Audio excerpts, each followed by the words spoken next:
Hello everyone, welcome to today's class.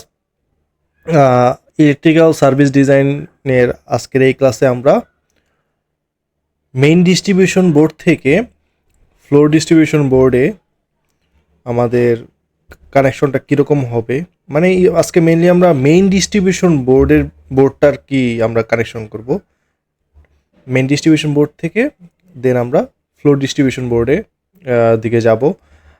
Current মানে কারেন্টের ফ্লোটা কিভাবে হয়, আমাদের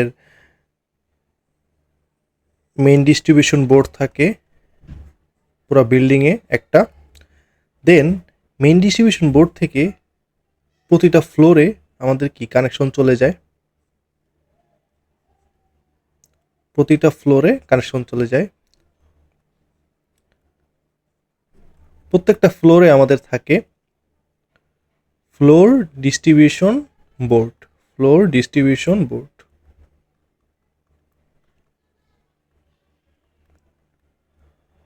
ফ্লোর ডিস্ট্রিবিউশন বোর্ড থেকে দেখো আমাদের প্রত্যেকটা ফ্লোরে অনেকগুলা আমাদের ফ্ল্যাট থাকে। তো ফ্লোর ডিস্ট্রিবিউশন বোর্ড থেকে যদি প্রতিটা ফ্লোরে 4টা ফ্ল্যাট থাকে, তো আমাদের 4টা ফ্ল্যাটে 4টা লাইন চলে যাবে। কোথায় যাবে লাইনগুলো? সাব ডিস্ট্রিবিউশন বোর্ডে যাবে, সাব ডিস্ট্রিবিউশন বোর্ডে যাবে।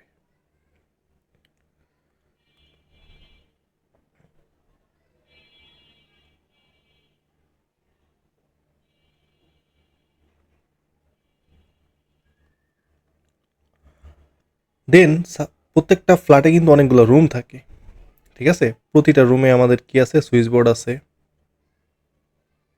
সেই সুইচ বোর্ডে কানেকশন চলে যাবে। আবার আমাদের প্রতিটা রুমে কিছু পাওয়ার সকেট থাকে, সেই পাওয়ার সকেটগুলোও কানেকশন কোথা থেকে আসে? সাব ডিস্ট্রিবিউশন বোর্ড থেকে আসে। তো ফ্লোটা তো বুঝছো। প্রথমে আমাদের আমাদের বাইরে আমাদের ট্রান্সফরমার থেকে কানেকশন আসে মেইন ডিস্ট্রিবিউশন বোর্ডে। মেইন ডিস্ট্রিবিউশন বোর্ড থেকে প্রতিটা ফ্লোর ডিস্ট্রিবিউশন বোর্ডে আমাদের কানেকশন চলে যায়। ফ্লোর ডিস্ট্রিবিউশন বোর্ড থেকে আমাদের একটা ফ্লোরে তো অনেকগুলো ফ্ল্যাট থাকে, প্রতিটা ফ্ল্যাটে একটা এসডিবি থাকে, সাব ডিস্ট্রিবিউশন বোর্ড, ঠিক আছে? ফ্লোর ডিস্ট্রিবিউশন বোর্ড থেকে সাব ডিস্ট্রিবিউশন বোর্ডে আমাদের কানেকশন চলে যায়। আর একটা ফ্ল্যাটে অনেকগুলো রুম থাকে, যেমন বেডরুম, তারপর kitchen, washroom, drawing room, dining room, এই প্রত্যেকটা রুমের সুইচ বোর্ড থাকে। সবগুলো সুইচ বোর্ডে কানেকশন আসে কোথা থেকে? আমাদের সাব ডিস্ট্রিবিউশন বোর্ডের থেকে কানেকশন আসে। এবং আমাদের যে হেভি লোডগুলো আছে, যেগুলো আমরা 3 পিন সকেট দিয়ে চালাই, সেই 3 পিন সকেটেও আমাদের পাওয়ার আসে কোথা থেকে? সাব ডিস্ট্রিবিউশন বোর্ড থেকে। গল্পটা বুঝাইতে পারছি? আমি আরেকবার রিপিট করি।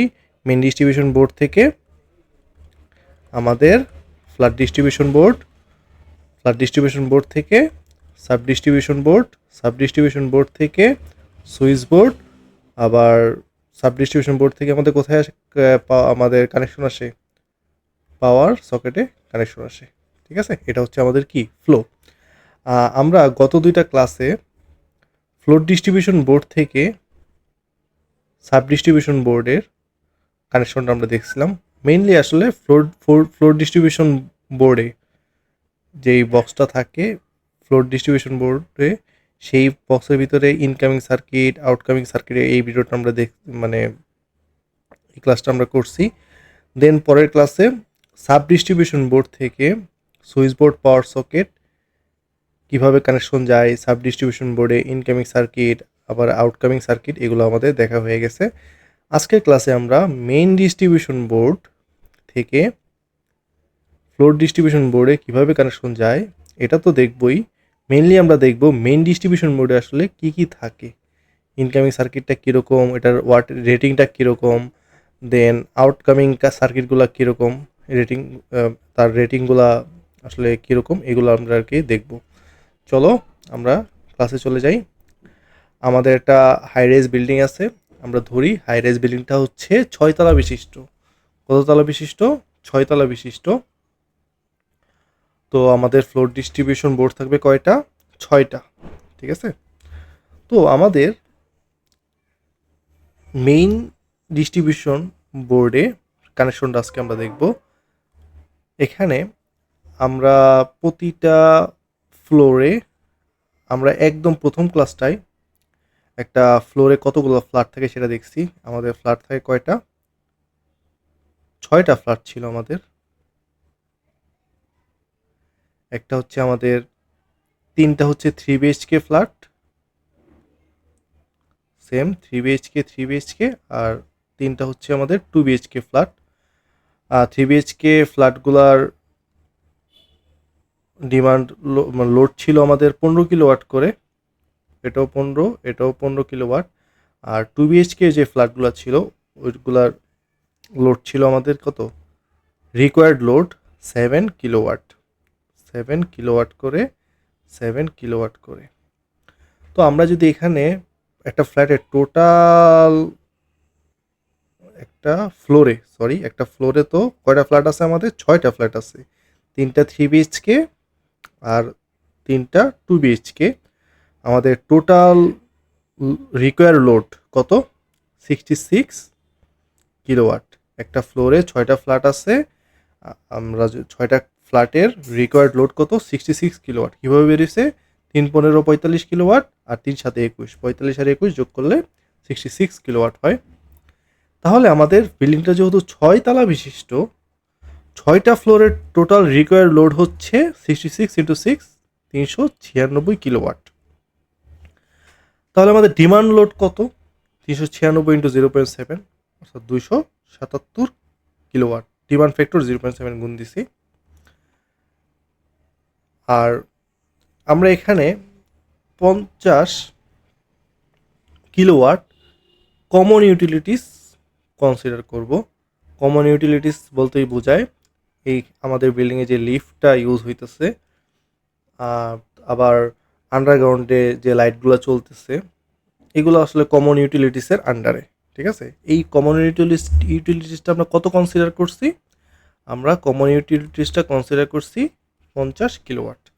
তো 277, 6টা ফ্লোরের টোটাল ডিমান্ড মানে আমাদের ডিমান্ড লোড ছিল, তার সাথে আমরা 50 কিলোওয়াট এটা কমন ইউটিলিটিস যোগ করে পাইছি কত? 327 কিলোওয়াট, যেটা আসলে কত আসে?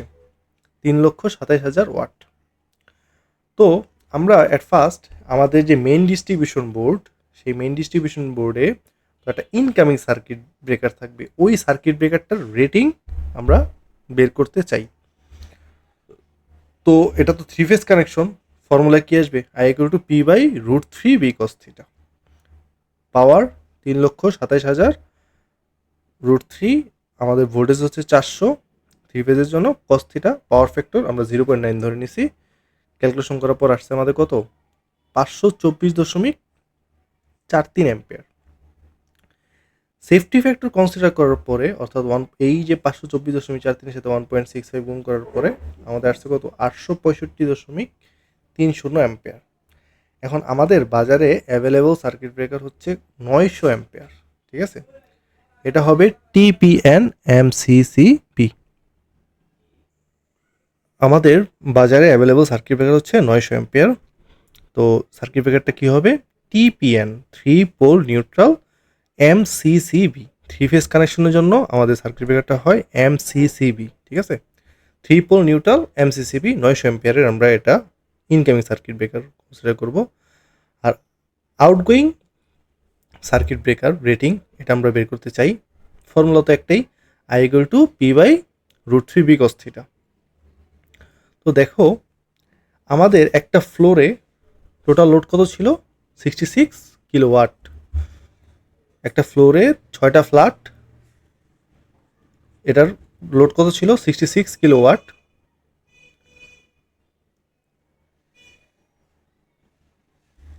তো আমাদের ডিমান্ড লোড হচ্ছে 0.7 গুণ করার পরে ডিমান্ড ফ্যাক্টর 46.2 কিলোওয়াট।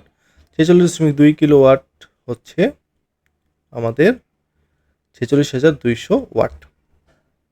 তো ক্যালকুলেশন করার পর আমাদের আসছে 74.09 অ্যাম্পিয়ার। আমরা যদি সেফটি ফ্যাক্টর কনসিডার করি, তো 74.09 সাথে আমাদের কত গুণ করতে হবে? 1.65 গুণ করতে হবে, 122.25 অ্যাম্পিয়ার। তো আমাদের বাজারে অ্যাভেলেবল সার্কিট ব্রেকার হচ্ছে 150 অ্যাম্পিয়ার এবং এটা কি হবে 3 pole miniature current circuit breaker MCCB.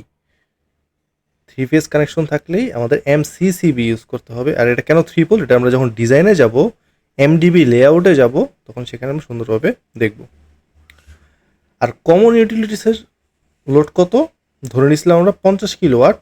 আর এখানে একটা জিনিস মনে রাখতে হবে, কমন ইউটিলিটিসের জন্য ডিমান্ড ফ্যাক্টরটা আমাদের কত,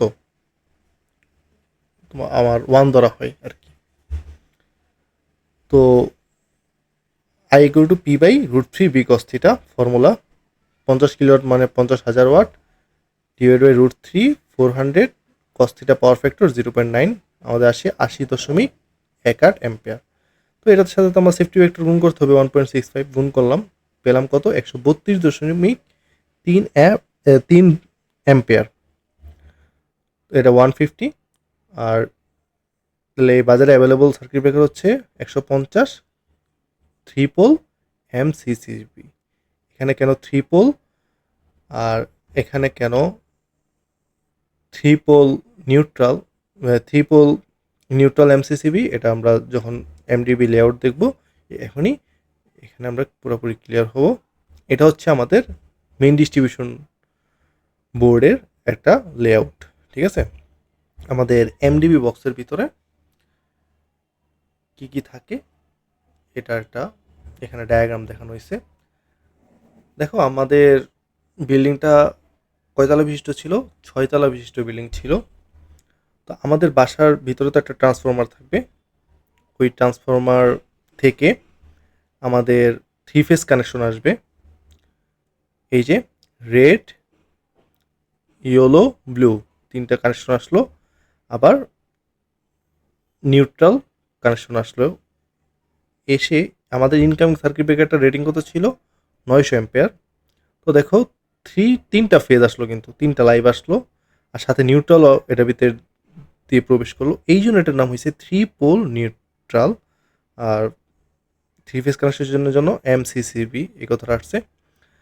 দেন 3টা ফেজ অর্থাৎ 3টা তার আমাদের বের হইলো, আর নিউট্রালটা এখান থেকে বের হয়ে আমাদের কোথায় চলে গেল, নিউট্রাল বাসবারে চলে গেল। দেন আমরা দেখো রেড ওয়্যারটা এভাবে নিচ্ছি, নিয়ে আচ্ছা আমাদের তো 6 তলা তাই না, তো আমাদের এখানে মেন ডিস্ট্রিবিউশন বোর্ডে সার্কিট ব্রেকারগুলা, যেই আউটগোয়িং সার্কিট ব্রেকারগুলো আছে, আমি প্রথমে যেই সার্কিট ব্রেকারটা দেখছি এটা হচ্ছে ইনকামিং সার্কিট ব্রেকার। দেন এখান থেকে 6 তলায় 6টা সার্কিট ব্রেকারের থ্রোতে প্রতিটা তালায় আমাদের কি কানেকশন চলে যাবে। দেখো আমাদের একদম প্রথম তালায় আমরা 150 অ্যাম্পিয়ারের 3 পোল এমসিসিবি ইউজ করছি। এখানে দেখো রেড থেকে একটা কানেকশন গেছে, ইয়েলো থেকে একটা কানেকশন গেছে, ব্লু থেকে একটা কানেকশন গেছে, দেন আবার ওই প্রান্ত দিয়ে বের হয়ে গেছে, ঠিক আছে। তো আমরা জাস্ট একটা ফ্লোরের জন্য দেখতেছি। প্রথম ফ্লোরে আমাদের দেখো একটা ওয়্যার নিছি আমরা, এই ওয়্যারে 3টা লাইভ ঢুকছে, 3টা লাইভ ওয়্যার ঢুকছে। নিউট্রাল বাসবার থেকে আমাদের একটা নিউট্রাল ওয়্যার আসছে, এসে এটা ওয়্যারের থ্রুতে আমাদের প্রথম তলায় যে এফডিবি বক্সটা আছে, ফ্লোর ডিস্ট্রিবিউশন বোর্ড, ওইখানে চলে গেছে। তো এরকম আমাদের 6 তলায় এরকম 6টা কানেকশন চলে যাবে। আর আমাদের যে 3 পোল এমসিসিবিগুলা, অর্থাৎ এখানে 6টা আউটগোয়িং সার্কিট ব্রেকার আছে, 1 2 3 4 5 6, এটাগুলো কীভাবে কানেকশন গেছে বুঝছো তো, যে রেড থেকে একটা কানেকশন গেছে, ইয়েলো থেকে একটা কানেকশন গেছে, আর ব্লু থেকে একটা কানেকশন গেছে। সেমভাবে প্রত্যেকটার জন্যই এখানে 3 নাম্বার ফ্লোর ডিবিতে আমাদের যেই কানেকশনটা গেছে সেটা একটা সার্কিট ব্রেকারের থ্রুতে কানেকশনটা গেছে। এই সার্কিট ব্রেকারটার রেটিং কিন্তু আমরা প্রথমেই এখান থেকে বের করছি, এই যে এখান থেকে কিন্তু বের করছি আউটগোয়িং সার্কিট ব্রেকার রেটিং। প্রতিটা ফ্লোরে আমার 66 কিলোওয়াট, 0.7 গুণ করছি, ডিমান্ড লোড পাইছি। তো আয়ের formula I equal to P by √3 V cos theta formula দিয়ে আমরা কারেন্ট বের করছি, সেফটি ভেক্টর গুণ করছি, গুণ করার পর দেখলাম 122.25। তো 150 এম্পিয়ারের miniature current circuit breaker available, এই জন্য আমরা চুজ করছি কত 150 এম্পিয়ারের 3 pole miniature current circuit breaker. এখানে আমাদের ডিমান্ড মানে লোড কারেন্ট 122.25, আমরা তো লোড কারেন্টের সমান অথবা লোড কারেন্ট থেকে কম মানের সার্কিট ব্রেকার রেটিংয়ের সার্কিট ব্রেকার আমরা এখানে ইউজ করতে পারবো না। আমাদের কি করতে হবে, লোড কারেন্ট থেকে বেশি রেটিংয়ের সার্কিট ব্রেকার ইউজ করতে হবে। তো আমাদের বাজারে অ্যাভেলেবল সার্কিট ব্রেকার হচ্ছে 150 এম্পিয়ার, এই জন্য আমরা এখানে 150 এম্পিয়ার 3 পোল এমসিসিবি ইউজ করছি। প্রতিটা ফ্লোরের তো এরকম একই রকম আমাদের কি হবে সার্কিট ব্রেকার ইউজ হবে, যেহেতু প্রত্যেকটা ফ্লোরেই আমার টোটাল কানেক্টেড লোড 66 কিলোওয়াট, ওইটা ধরে আমরা ক্যালকুলেশন করছি। তো প্রত্যেকটা ফ্লোরেই আমাদের কি সার্কিট ব্রেকারগুলোর কি সেম, প্রত্যেকটা ফ্লোরের জন্যই প্রত্যেকটা ফ্লোরে যেই সার্কিট ব্রেকার থ্রোতে কানেকশন যাবে মেইন ডিস্ট্রিবিউশন বোর্ড থেকে প্রত্যেকটা রেটিং কী হবে, সেম হবে। আর এখানে কেন 3 পোল বলা হইতেছে, কারণ দেখো এইখানে যে সার্কিট ব্রেকারটা আছে এই সার্কিট ব্রেকারে আমাদের কি একটা ফেজ ঢুকছে, দুইটা ফেজ ঢুকছে, তিনটা ফেজ ঢুকছে, এই জন্য এটার নাম হয়েছে 3 ফেজ, ঠিক আছে। আর এখানে কেন টিপিএন, এখানে আমার একটা ফেজ, দুইটা ফেজ, তিনটা ফেজ ঢুকছে, সাথে আবার কি একটা নিউট্রালও ঢুকছে, এই জন্য এটার নাম কি 3 পোল নিউট্রাল। আর কমন ইউটিলিটিসের জন্য তো আমরা ক্যালকুলেশন করার পর পাইছি কত 150 অ্যাম্পিয়ার 3 পোল এমসিসিবি। তো এটাই ছিল আমাদের মেইনলি কি মেইন ডিস্ট্রিবিউশন বোর্ডের একটা লেআউট। আমরা আমাদের একদম প্রথম লেকচারে কার লেআউট দেখছিলাম, ফ্লোর ডিস্ট্রিবিউশন বোর্ডের লেআউট। দেন সেকেন্ড লেকচারে আমরা সাব ডিস্ট্রিবিউশন বোর্ডের লেআউট দেখছি, এবং আজকের লেকচারে আমরা কি দেখলাম, মেইন ডিস্ট্রিবিউশন বোর্ডের লেআউট। নেক্সট ক্লাসগুলোতে আমরা ওয়্যার সাইজ ক্যালকুলেশন দেখব। তো আজকের ক্লাস এই পর্যন্তই।